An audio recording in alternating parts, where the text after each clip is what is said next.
ଜୟ ଜଗନ୍ନାଥ ସ୍ୱାଗତ କରୁଛି ମୋର ୟୁଟ୍ୟୁବ୍ ଚ୍ୟାନେଲ୍ ଯାହାର ନାଁ ହେଉଛି ପାଠକଥା। ଆଜି ଆମେ ଓଡ଼ିଆ ବ୍ୟାକରଣର କେତେଟା ବିଷୟ ନା ପ୍ରତିଶବ୍ଦ ଜାଣିବା। ଆଜି ପାର୍ଟ 1 ଆମର ଯେ 2026ରେ ଆସିବାକୁ ଥିବା RI, ଅମିନ୍, ICDS, ଫରେଷ୍ଟର, କନେଷ୍ଟବଲ 2026 ଯାହା ଆସିଅଛି ତା ଉପରେ এই ଭିଡ଼ିଓ ଓଡ଼ିଆ ଗ୍ରାମାରରେ। ଓଡ଼ିଆ ଗ୍ରାମାର ବହୁତ ଇମ୍ପୋର୍ଟାଣ୍ଟ, ସବୁ ଏକ୍ଜାମ୍ରେ ଓଡ଼ିଆ ଗ୍ରାମାର ଆସୁଛି। ତ ଆଜିର ବିଷୟ ହେଉଛି ପ୍ରତିଶବ୍ଦ। ଏହା ଗୋଟିଏ ଇମ୍ପୋର୍ଟାଣ୍ଟ ବିଷୟ ଅଟେ। ଦେଖିବା କାହାକୁ ପ୍ରଥମେ କୁହାଯାଏ ପ୍ରତିଶବ୍ଦ କାହାକୁ କୁହାଯାଏ? ଓଡ଼ିଆ ଭାଷାରେ ପ୍ରବଳ ଭାବରେ ପ୍ରଚଳିତ ଥିବା ଏକାଧିକ ଶବ୍ଦ ବେଳେବେଳେ ଗୋଟିଏ ଅର୍ଥକ ପ୍ରକାଶ କରୁଥିବା ଦେଖିବାକୁ ମିଳିଥାଏ। ଏହି ଶବ୍ଦଗୁଡ଼ିକ ପ୍ରତିଶବ୍ଦ ବା ପର୍ଯ୍ୟାୟବାଚୀ ଶବ୍ଦ କୁହାଯାଏ। ଆର ଅର୍ଥ ଆମେ ଅନେକ ଶବ୍ଦ ଶୁଣିଥାଉ, ଯେମିତିକା ଆମେ ଜଣେ କହିଥାଏ ଆଇନା ଆଣିଲୁ, ଦର୍ପଣ ଆଣିଲୁ, ଆମର ଆରସିଟା ଆଣିଲୁ। ତ ଏମିତି କ'ଣ ଗୋଟିଏ ଜିନିଷ କଥା କୁହାଯାଉଛି, କିନ୍ତୁ ତାର ଶବ୍ଦ କ'ଣ ବିଭିନ୍ନ ଶବ୍ଦ ଅଛି, ତାକୁ କ'ଣ କୁହାଯାଏ ପ୍ରତିଶବ୍ଦ।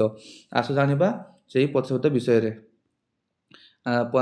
ଜାଣିବା ଆଗରୁ ଆଜି କହିଦେଉଛି କି ଏଇଟା ମୋର ୟୁଟ୍ୟୁବ୍ର ନ୍ୟୁଜ୍ ଚ୍ୟାନେଲ୍, ଆଉ ଫାର୍ଷ୍ଟରୁ ଆରମ୍ଭ ହେଉଛି ଓଡ଼ିଆ ଗ୍ରାମାର ଫାର୍ଷ୍ଟ ଚାଲିଛି। ତ ସମସ୍ତଙ୍କୁ କହିଦେଉଛି ଏଇ ଚ୍ୟାନେଲ୍ଟିକୁ ସବସ୍କ୍ରାଇବ୍ କରିଦେବେ। ଆସୁ ଜାଣିବା ନୂଆ ଅଗ୍ନିର ପ୍ରତିଶବ୍ଦ ହେଉଛି ଅନଳ, ଚିତ୍ରଭାନୁ, ଜୁଇ, ନିଆଁ, ବହି, ବୈଶାନର, ହୁତାଶନ ଆଉ ହବ୍ୟବାହନ। ଅନ୍ଧକାରର ପ୍ରତିଶବ୍ଦ ହେଉଛି ଅମା, ତମସା, ତିମିର, ସ୍ୱାନ୍ତ, ସମ। ଆମ ଗାଡ଼ି ସେମିତି କରିଦେବା। ଅମୃତର ପ୍ରତିଶବ୍ଦ ହେଉଛି ଅମିୟ, ପୀୟୁଷ, ସୁଧା। ଆଉ ଅସୁନ୍ଦର, ଯେଟା ସୁନ୍ଦର ଦେଖାଯାଏ ନାହିଁ, ତାର ପ୍ରତିଶବ୍ଦ ହେଉଛି କୁରୂପ, କୁଶ୍ଚିତ। ଏଇଟା ପରୀକ୍ଷାରେ ଆସିଥିଲା। କୁଶ୍ଚିତ କାହାର ପ୍ରତିଶବ୍ଦ ଅଟେ? ଆମର ଅସୁନ୍ଦରର। ତାପରେ ବିକୃତ, ବିରୂପ। ତାପରେ ଅସୁର, ଯେମିତିକା ସୁର ମାନେ କ'ଣ? ଭଗବାନ। ଅସୁର ଯେଟା ଭଗବାନ ନୁହନ୍ତି, ଦାନବ ଯେଟା। ଦନୁଜ, ଦାନବ, ଦେବାରୀ, ଦୈତ୍ୟ, ରାକ୍ଷସ, ୟାତୁଧନ, କର୍ବୁତ୍ର, ଆଉ ଦିତିସୁର, ରକ୍ଷ, ଆଉ ଶୁକ୍ର ଶିଷ୍ୟ। ଶୁକ୍ର ହେଉଛି ଆମ ରାକ୍ଷସ ମାନଙ୍କର ତାଙ୍କର ଭଗବାନ ବା ତାଙ୍କ ଗୁରୁକୁ କ'ଣ କୁହାଯାଏ? ଶୁକ୍ର ଶିଷ୍ୟ। ନେକ୍ସଟ ଆଇନାର ଆମେ ଯାହା କହୁଛନ୍ତି, ଯେଟା ଆଇନାର ତାର ପ୍ରତିଶବ୍ଦ ହେଉଛି ଦର୍ପଣ, ଆରସି, ଆଉ ମୁକୁର। ଆକାଶର ପ୍ରତିଶବ୍ଦ ଅନ୍ତରିକ୍ଷ, ଆମେ ସବୁ ଜାଣିଛେ। ତାପରେ ଅମ୍ବର, ଗଗନ, ନଭ, ପୁଷ୍କର। ଏଠି ପରୀକ୍ଷାରେ ପଡ଼ିଥିବ ପୁଷ୍କର, ଆମେ ଫୁଲ ଭାବିକି ମାରିଦେବା, କିନ୍ତୁ ପୁଷ୍କର ଗୋଟେ ହେଉଛି କାହାର ପ୍ରତିଶବ୍ଦ? ନା ଆକାଶର। ଆଉ ବ୍ଯୋମ, ଆଖି, ଯେଟା କ'ଣ କୁହାଯାଏ? ନୟନ, ଚକ୍ଷୁ, ନେତ୍ର, ଲୋଚନ, ଅକ୍ଷି। ଆଲୋକ, ଆଭା, ଆଲୁଅ, ଜ୍ୟୋତି, ତେଜ। ଆଲୋକ ପଡ଼ିନଥିବ, ସେଠି ତେଜ ପଡ଼ିଥିବ, ଜ୍ୟୋତି ପଡ଼ିଥିବ। ଦୀପ୍ତି, ଦ୍ୟୁତି, ପ୍ରଭା। ଆଉ ଇଚ୍ଛାର ହେଉଛି ପ୍ରତିଶବ୍ଦ ହେଉଛି ଅଭିପ୍ରାୟ, ଅଭିଳାଷ, ଆକାଂକ୍ଷା, କାମନା, ବାସନା, ମନୋରଥ।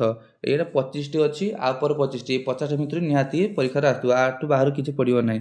ନେକ୍ସଟ ଇନ୍ଦ୍ର, ସୁରପତି। ଇନ୍ଦ୍ରର ପ୍ରତିଶବ୍ଦ ହେଉଛି ସୁରପତି, ବାସବୁ, ଆଉ ମଘବା, ଆଉ ପୁରନ୍ଦର।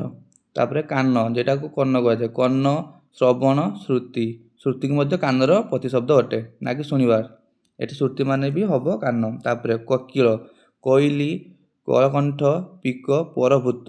ଏଟା ଜାଣିଥିବ, ପରଭୂତ କାଉନି, ପରଭୂତ ହେଉଛି କୋଇଲି କି କୁହାଯାଏ। ତାପରେ କ୍ଷୀର, ଗୋସର କୁହାଯାଏ, ଗୋସର ବି କୁହାଯାଏ। ତାପରେ ଦୁଗ୍ଧ, ଦୁଧ,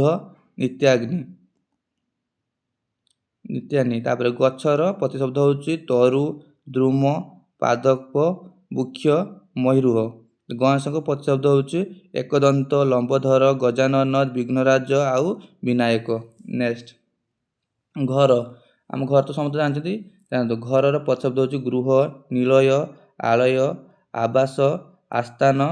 ଯେଟା ସ୍ଥାନ, ଯେ ସ୍ଥାନରେ ଆମେ ବାସ କରୁ ତାକୁ ଆସ୍ଥାନ କୁହାଯାଏ। ତାପରେ ସଦନ, ଭବନ, ଶ୍ରଦ୍ଧ, ନିକେତନ, ଆଗାର। ତାପରେ ନେକ୍ସଟ ହେଉଛି ଘୋଡ଼ା। ଘୋଡ଼ାର ପ୍ରତିଶବ୍ଦ ହୟ, ଅଶ୍ଵ, ଘଟକ, ତୁରଙ୍ଗ, ଆଉ ବାଜି। ଚନ୍ଦ୍ରର ପ୍ରତିଶବ୍ଦ ଚନ୍ଦ୍ରମା, ଚନ୍ଦ୍ରିକା, ଜହ୍ନ, ନିଶାକର, ମୃଗାଙ୍କ, ରାଜା ଆମର ଚନ୍ଦ୍ରର ପ୍ରତିଶବ୍ଦ ରାଜା ମଧ୍ୟ। ତାପରେ ସୁଧାକର, ସୁଧାଂଶୁ, ଶଶାଙ୍କ, ଶଶୀ, ଶୀତାଂଶୁ, ଶଶୀ ତ ସମସ୍ତେ ଜାଣିଥିବେ, ଶୀତାଂଶୁ, କଳାନିଧି, ଔଷଧୀୟ। ଆମର ଚନ୍ଦ୍ର ପାଖରୁ ଆମର ମଧ୍ୟ କ'ଣ ପାଇବ? ଔଷଧୀୟ ଗୁଣ ପାଇବ ବୋଲି ତା ନାଁ ଔଷଧୀଶ। ତାପରେ ଲାଷ୍ଟ ହେଉଛି ହିମାଂଶୁ।